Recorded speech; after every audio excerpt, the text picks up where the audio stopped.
Sebelum menonton video ini, marilah kita untuk menekan tombol subscribe supaya tidak ketinggalan tentang dunia perkebunan. Di video kali ini, kita akan membahas perbedaan cara memanen buah kelapa sawit di Indonesia dan di luar negeri, baik di Malaysia atau di negara penghasil kelapa sawit lainnya. Kelapa sawit merupakan tanaman yang berasal dari Brazil. Kelapa sawit menjadi komoditas ekspor terbesar Indonesia, yaitu mencapai 35 juta ton per tahun.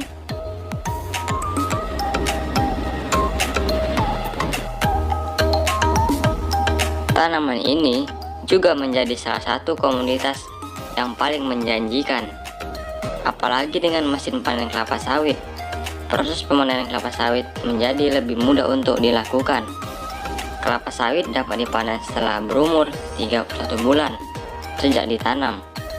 Ciri-ciri tanaman kelapa sawit yang bisa dipanen adalah bobot tandannya lebih dari 10 kilo dan terdapat 5 buah brondolan kelapa sawit yang jatuh sendiri dari tandannya.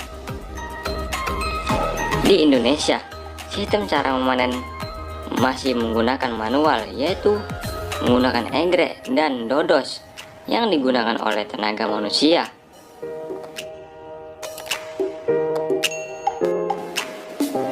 Dapat kita lihat, ini adalah sistem manual dengan menggunakan dodos. Jika kita lihat, sangat menguras tenaga si pendodos.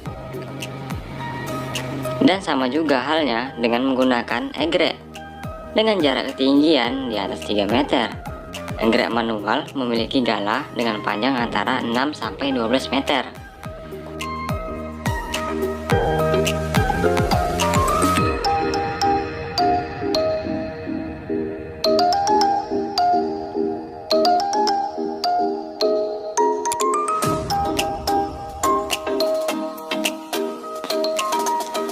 Di Indonesia, sistem memanen dengan menggunakan mesin belum diterapkan, padahal sangat bagus karena Indonesia merupakan produksi kelapa sawit terbesar di dunia. Jikalau ada, hanya ada beberapa sebagian petani saja.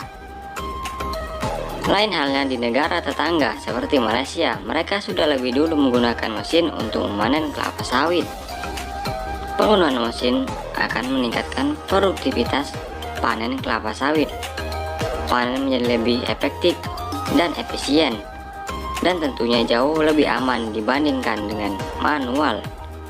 Mesin ini juga sudah dirancang dengan mempertimbangkan faktor kenyamanan saat digunakan. Mesin pruning, mesin canggih yang diciptakan untuk memanen buah kelapa sawit. Kecepatan memanen dapat meningkat 5 kali lipat dibandingkan secara manual. Dapat digunakan jangka waktu cukup lama, hingga 8 jam per hari.